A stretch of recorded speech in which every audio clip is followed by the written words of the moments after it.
लेकिन जो हालात हैं उन हालातों को देख करके लग रहा है कि इस बार गुजरात परिवर्तन की तरफ जा रहा है। एक चीज़ तो साफ है कि मोदी और अमित शाह की नींद हराम है, और जिस देश के अंदर एक सत्ता की पार्टी अन्य विपक्ष को दबाने के ख़त्म करने का काम करती हो, उस देश में लोकतंत्र नाम की चीज़ नहीं बचती, वह तानाशाह हो जाते हैं। बहुत हुई महंगाई की मार, अब की बार नारा था इनका। 2 करोड़ रोजगार हर साल का वादा था, काला धन वापस आना था, आया तो है नहीं, 3 गुना और बढ़ गया स्विस बैंक में। देखिए, दुनिया का सबसे बड़ा झूठा फेकुराम नरेंद्र मोदी है। इसे कहते हैं चाटुकारिता। क्या जरूरत थी देश की नाक कटाने के लिए? क्या जरूरत थी उसके पास जाकर के खड़ा होकर हाथ मिलाने की, जब वो आपके पास नहीं है? ये हमारे देश के प्रधानमंत्री, मैंने बताया, ये बहरूपिया है, नौटंकीबाज है, ड्रामेबाज है। देश को ड्रामा कर करके देश की जनता को बेवकूफ़ बना बना के और हर बार एक नया इवेंट ला करके जनता को लूट रहा है। नमस्कार, आपका स्वागत है सजग भारत में। आज हमारे साथ जुड़े हैं हरेंद्र ताऊ जी, और इनसे हम जानने की कोशिश करेंगे कि क्या माहौल है आने वाले गुजरात के इलेक्शन का। सबसे पहले कैसे हैं ताऊ? अच्छे हैं, और धन्यवाद आपका और आपके दर्शकों को ताऊ का राम राम। क्या लग रहा है आपकी बार कौन ले जाएगा गुजरात? देखिए, जिस तरह का माहौल है उस तरह से एक चीज़ तो साफ है कि मोदी और अमित शाह की नींद हराम है। अब जनता किस ओर जाती है ये तो समय बताएगा, लेकिन जो हालात हैं उन हालातों को देख करके लग रहा है कि इस बार गुजरात परिवर्तन की तरफ जा रहा है। अच्छा, परिवर्तन से याद आया, भाजपा तो कह रही है आपकी बार हम कई सीट लाएंगे, पहले से भी ज़्यादा, आपकी सुपड़ा साफ हो जाएगा और पार्टीज़ का। और इसके साथ ये भी कहा जा रहा है कि गुजरात मॉडल जो है पूरे भारत में लगा, अब गुजरात की जनता दिखाएगी कि उस मॉडल का क्या परिणाम होगा। देखिए, चुनाव से इसका कोई वास्ता नहीं होता, सच्चाई तो ये है, लेकिन राजनीतिक पार्टियां और राजनीतिक लोग इसे चुनाव से जोड़ते हैं। अब आप देखो, कोई पार्टी अगर 30-35% वोट लेके जीत जाए और 65-70% उसके खिलाफ जाएं, तो इसे विजय नहीं कहा जा सकता। लेकिन हमारे यहाँ चुनाव ही एक पैमाना माना जाता है। उस पैमाने को भी अगर आप देखेंगे तो आप एक चीज़ तो बिल्कुल क्लियर है कि अगर गुजरात में इन्होंने इतना अच्छा कार्य किया है, गुजरात इनका मॉडल है, तो वो मॉडल लोगों ने मोरबी में देख लिया। वो मॉडल जब देख लिया, जब गुजरात में विदेशी लोग आते हैं तो दीवारें खड़ी कर देते हैं, कहीं पर्दे लगा देते हैं, ये सब गुजरात मॉडल देख चुके। और अगर गुजरात मॉडल इतना अच्छा है तो देश के प्रधानमंत्री की, देश के गृह मंत्री की नींद हराम क्यों है? देश के सारे कैबिनेट मंत्री, सारे जितने में बीजेपी की सरकार है, सारे मुख्यमंत्री, सारे सांसद, विधायक सब गुजरात में पड़े हैं। अगर इतना अच्छा किया है तो मोदी को घर घर वोट मांगने की क्या आवश्यकता है? अच्छा, मोरबी आपने बात किया, मोरबी में क्या हुआ? कुछ आप बताएंगे दर्शकों को? देखिए, मोरबी में एक पुल था, उसका ठेका किसने दिया, बिना टेंडर के क्यों दिया, ये सब एक सवाल है। घड़ी बनाने वाले को पुल का ठेका दिया गया, ऐसा क्यों? क्योंकि वो मोदी और अमित शाह का करीबी था, उसे वो पुल का ठेका दिया गया। उसने रिपेयर का ठेका लिया और उस पर पेंट किया और वो जनता के लिए खोल दिया। लूट मचाने के लिए कैपेसिटी से ज़्यादा उसके टिकट बेचे गए। कौन जिम्मेदार है? 150 से ज़्यादा लोगों की मौत, मैं मौत तो कह नहीं सकता, हत्या। इन हत्याओं का जिम्मेदार कौन? वहाँ का प्रशासन, वहाँ की सरकार, वहाँ का मुख्यमंत्री, और जो उनको बचा रहा है वो उनसे भी बड़ा अपराधी है। उनका वो सबसे बड़ा हत्यारा होगा जो उन्हें बचा रहा है। कौन बचा रहा है? अभी तक उस कंपनी के मालिक को पुलिस गिरफ्तार क्यों नहीं कर पाई? सबसे बड़ा सवाल। जब हमारे दिल्ली में एक वो हुआ था, उपहार कांड, उपहार एक सिनेमा था, उसमें आग लगी थी, उसका मालिक घर पे बैठे हुए थे, लेकिन उसकी जिम्मेवारी साबित करते हुए उनके दोनों मालिकों को गिरफ्तार किया गया था, उन्हें सजा हुई थी। और एक मोरबी गुजरात का है, उस घड़ी बनाने वाले के जिसको ठेका दिया गया, उसके मालिक की तरफ अभी तक उसका एफआईआर में नाम तक दर्ज नहीं करा पाया मोदी, अमित शाह, वहाँ का मुख्यमंत्री। तो क्या है ये?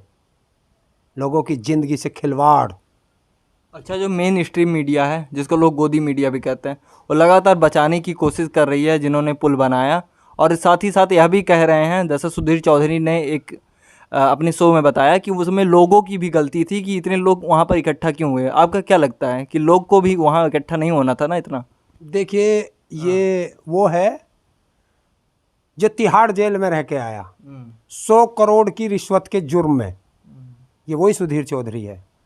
खैर, इसने बिस्तर बदल लिया, पहले दूसरे बिस्तर पर था, अब दूसरे में आ गया।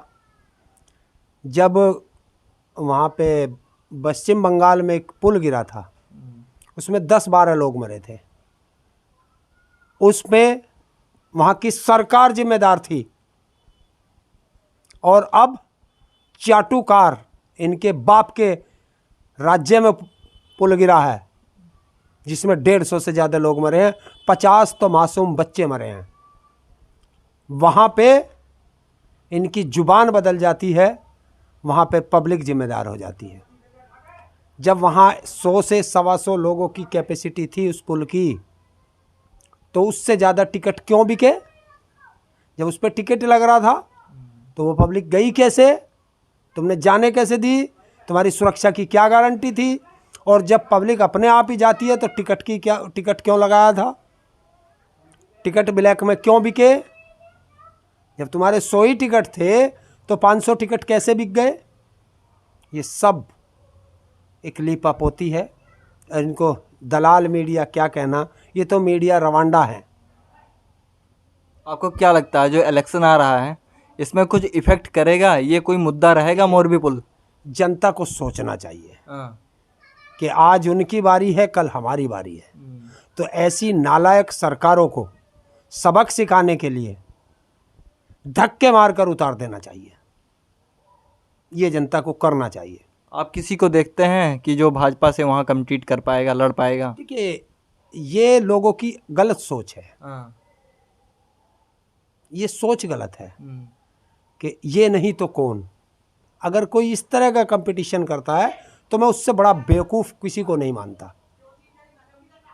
वहाँ और पार्टियां हैं, किसी को भी चुन लो, 2 पार्टियां और हैं, जौन सी अच्छी लगती हो वहाँ की जनता को उसे चुने। अगर वो भी खराब निकले तो उसको भी लात मारे। ये तो हर 5 साल में आते हैं चुनाव। अच्छा, भाजपा कह रही है कि अब की बार हिंदुओं के साथ साथ मुस्लिम भी उन्हीं का साथ देंगे क्योंकि बहुत ज़्यादा विकास हुआ है, उन्होंने मेट्रो चालू कर दिया, अटल ब्रिज बना दिया। तो ये सब मुद्दा रहेगा कुछ? देखिए, अटल ब्रिज बना लो, मंदिर बना लो, मस्जिद बना लो, गुरुद्वारे बना लो, चर्च बना लो, असल मुद्दों से ध्यान भटका लो। कौन कौन से मुद्दे हैं असल में? सबसे बड़ा मुद्दा बेरोजगारी, महंगाई, शिक्षा, स्वास्थ्य, रोजगार, इन पे बात क्यों नहीं करते? महिला सुरक्षा की बात क्यों नहीं करते? क्या मोदी बता सकता है कि जिस गुजरात में उसने शराब बंदी कर रखी है, वहाँ शराब पीकर इतने लोग कैसे मर गए, वहाँ शराब कैसे बट रही है? आप चुनाव में जा कर के देख लेना, वहाँ शराब भी बटेगी, वहाँ पैसा भी बटेगा। और आपको बता दूं, हिंदुस्तान के इतिहास का सबसे महंगा चुनाव इस बार गुजरात का होगा। इस चीज़ के क्या एविडेंस है, क्या सबूत हैं, कुछ आप बता सकते हैं? सबूत हैं, सबूत हैं। भारतीय रिजर्व वो भारतीय रिजर्व बैंक है या भारतीय स्टेट बैंक है जो इलेक्टोरल बॉन्ड जारी करता है, उसने इस चुनाव के लिए 1 लाख या 10,000 कितने हैं, मतलब 10,000 करोड़ के बॉन्ड बिकेंगे। जिस बॉन्ड की जो छापे हैं, एक बॉन्ड की कीमत 1 करोड़ रुपए। 1 करोड़ रुपए का बॉन्ड कौन खरीदेगा? जो चंदा देगा, उद्योगपति। और उद्योगपति क्यों चंदा देगा? सरकार से फायदा लेगा। क्या मोदी बता सकता है जिस पुल बनाने वाली, घड़ी बनाने वाली को, अजंता क्लॉक वाले को ये ठेका दिया था, उससे कितना चंदा ले रखा है? क्या बता सकते हैं? नहीं बताएंगे। तो ये सीक्रेट इलेक्टरल बॉन्ड जो है, ये सीक्रेट इसलिए है कि काला धन उन कंपनियों का कितना भी हो, वो यहाँ चंदे में दे दो, किसी को पता नहीं चलेगा सरकार के अलावा। अगर तुमने विपक्षी पार्टियों को दिया तो उस पर एक कोड होता है, सरकार उस कोड से पता कर लेती है कि किस कंपनी ने उसको चंदा दिया, उसके यहाँ पहुँच जाती है ईडी और इनकम टैक्स विपक्ष वालों के यहाँ। तो आपको क्या लग रहा है कि विपक्ष को दबाया जा रहा है गुजरात में? बिल्कुल, गुजरात में नहीं, पूरे देश के अंदर। और जिस देश के अंदर एक सत्ता की पार्टी अन्य विपक्ष को दबाने के, ख़त्म करने का काम करती हो, उस देश में लोकतंत्र नाम की चीज़ नहीं बचती, वह तानाशाह हो जाते हैं। मोदी जी तो अपने भाषणों में कहते हैं कि लोकतंत्र की जननी है भारत और माँ है लोकतंत्र की। बिल्कुल, भारत लोकतंत्र की जननी थी, भारत लोकतंत्र की माँ थी। 2014 के बाद ये तानाशाह की माँ बन गई है और लोकतंत्र की जगह तानाशाह बैठ गया है। और वो तानाशाह का रवैया आपने देखा होगा। जो देश से वादे किए, एक वादा अगर पूरा किया हो, आज मैं देश की जनता का भी धन्यवाद करता हूँ, क्योंकि 13 महीने तक जो किसान आंदोलन दिल्ली की सीमाओं पर, देश के अलग अलग कोने में किसान, मजदूर, युवाओं ने, सब ने मिलकर जलाया, पूरे देश की जनता ने उसमें सहयोग किया, तन से किया, मन से किया, धन से किया। उन सब का आज तहे दिल से धन्यवाद करता हूँ, क्योंकि आज विजय दिवस है, आज फतेह दिवस है। जो कहते थे कि मोदी है, पीछे नहीं हटेगा, हमने भी कहा था कि ये किसान है, इसके ट्रैक्टर में बैकगियर नहीं है, किसान पीछे नहीं हटा। जो कहते थे कि मोदी है, ये झुकता नहीं है, हमने कहा था उस दिन भी, झुकती हैं सरकारें, झुकाने वाला चाहिए। तो भाजपा कहती है कि स्वास्थ्य और शिक्षा के मामले में उन्होंने बहुत काम किया, तो इस पे क्या लगता है आपको कि काम हुआ है असल में? हाँ, काम हुआ है। आपने देखा होगा जब मोरबी का पुल गिरा और वहाँ के हॉस्पिटल में जो घायल थे वो गए, और देश के प्रधानमंत्री को वहाँ जाना था, तो वहाँ कैसे रातों रात वहाँ की दीवारों को पेंट करके चमकाया गया, कैसे वहाँ रातों रात वो पानी का वाटर कूलर, आपने देखा होगा, लोगों ने अपनी अपनी वाइट में दिखाया कि वाटर कूलर रख दिया गया नया, ना उसमें पानी का कनेक्शन जोड़ा गया, ना उसका बिजली का कनेक्शन जोड़ा गया। आपने देखा होगा कैसे वहाँ नए एकदम बेड बिछा दिए गए, नई चद्दर बिछा दी गई, और कैसे वहाँ फ़ोटो लगा दिए गए जैसे वो चिल्ड्रन होम हो। आपने वो फ़ोटो भी देखी होंगी। और पहली बार किसी हॉस्पिटल में ऐसे फ़ोटो लगे हुए कमरे देखे गए, और वो ऐसे देखे गए कि जैसे मोदी ने वहाँ का स्कूल दिखाया, और उस स्कूल में एक लाइन में 4 बच्चे बैठे हैं, और थोड़ी देर बाद पता चला वो स्कूल दुनिया के नक्शे से गायब है। तो ऐसा वहाँ शिक्षा और ऐसा वहाँ स्वास्थ्य है, ये हमने देख चुके, देश की जनता ने देखा। तो ईश्वर मालिक है, ये नहीं चाहते कि देश की जनता को, कोई राजनेता नहीं चाहता, मैं सबके लिए कह रहा हूँ, अगर चाहते तो 75 साल के अंदर देश आज भी शिक्षा और स्वास्थ्य, जो मूलभूत सुविधाएं हैं, जो हमारा संवैधानिक अधिकार है, आज भी हम उसी से लड़ रहे हैं। कि हमारे देश में आज भी कितनी बुरी हालत है शिक्षा की, कितनी बुरी हालत है स्वास्थ्य की। और अगर ये इतने बड़े धर्मात्मा हैं, ये राजनेता हैं, तो एक सर्कुलर जारी कर दे, भारत सरकार भी और राज्य सरकारें भी, बस एक सर्कुलर, कि कोई राजनेता या कोई कर्मचारी, अधिकारी सरकारी नौकरी पे तब जाएगा, वही सरकारी कर्मचारी बन सकता है, और वो सरकारी कर्मचारी बनने के बाद भी अपने बच्चों को सरकारी स्कूल में पढ़ाएगा और सरकारी हॉस्पिटल में ही उसका इलाज होगा, प्राइवेट में वो जा नहीं सकता। जाएगा तो उसकी नौकरी खत्म और जितनी उसने सुविधाएं ली हैं वो सारी रिकवर हो जाएंगी। सुविधाओं से याद आया, बराबर मोदी जी भी कहते हैं और भाजपा भी चिल्लाती है कि केजरीवाल हो गए या दूसरी विपक्ष पार्टियां हो गई और फ्री की रेवड़ियाँ बहुत बांटती हैं ताकि वोटर्स को अपनी तरफ अट्रैक्ट कर सकें। आपको क्या लगता है कि फ्री की रेवड़ियाँ हैं ये या फिर विकास है? देखिए, फ्री की रेवड़ियाँ, जिस देश के प्रधानमंत्री को बोलने की तमीज ना हो, फ्री की कौन बांट देगा? केजरीवाल हो या मोदी हो, अपने बाप की जमीन बेच करके ला रहे हैं। देश की जनता के टैक्स का पैसा है तो फ्री का कैसे हो जाएगा? देश की जनता के टैक्स का पैसा है और संविधान में साफ लिखा है कि कोई भी सरकार बने, जनता को सुविधाएं देना उसका कर्तव्य बनता है। तो ये सुविधाएं हैं। अगर मुझे आम जनता को 300 यूनिट फ्री या 200 यूनिट फ्री बिजली मिल जाती है, हमारे बच्चे स्कूल में फ्री पढ़ लेते हैं, शिक्षा मिल जाती है, तो ये फ्री की रेवड़ी हो गई। और जो ये कह रहा है देश का प्रधानमंत्री, वो 15,000 रुपये मोबाइल खर्च लेता है फ्री के, वो हवाई जहाज में फ्री चलता है, कार में फ्री चलता है, फ्री के मकान में रहता है, फ्री की बिजली यूज करता है, फ्री का पानी यूज करता, फ्री का खाना यूज करता, फ्री की तनख्वाह लेता है। नौकर चाकर वही नहीं, देश के सारे सांसद, मंत्री, विधायक सब लेते हैं। वो फ्री का नहीं है क्या? ये नौकर हैं या समाज सेवक हैं? अगर ये नौकर हैं तो समाज सेवक क्यों? मोदी जी कहते हैं मुझको प्रधानमंत्री नहीं बल्कि प्रधान सेवक कहा करिए, यही नेहरू भी कहते थे। देखिए, एक चीज है, इसको तो ये तो जाने क्या क्या कहेगा। यो कभी प्रधान सेवक बनेगा, कभी चौकीदार बनेगा, कभी प्रधानमंत्री बनेगा। इसका कोई बहरूपिया है? ये तो बहरूपिया है, अपना रूप दिखाता है और आगे निकल जाता है। ये मुद्दों से ध्यान भटकाते हैं और हम इन्हें मुद्दों पे लाना चाहते हैं। देश की जनता को ये मुद्दों से भटकाते हैं। और मैं जनता से अनुरोध करता हूँ, ये कुछ कहें, ये मंदिर कहें, मस्जिद कहें, गुरुद्वारा कहें, चर्च कहें, कुछ कहें, हिंदू कहें, मुस्लिम कहें, उस पर बात ही मत करो। बात सिर्फ एक करो कि मोदी जी महंगाई का क्या हुआ, जो तूने वादा किया था।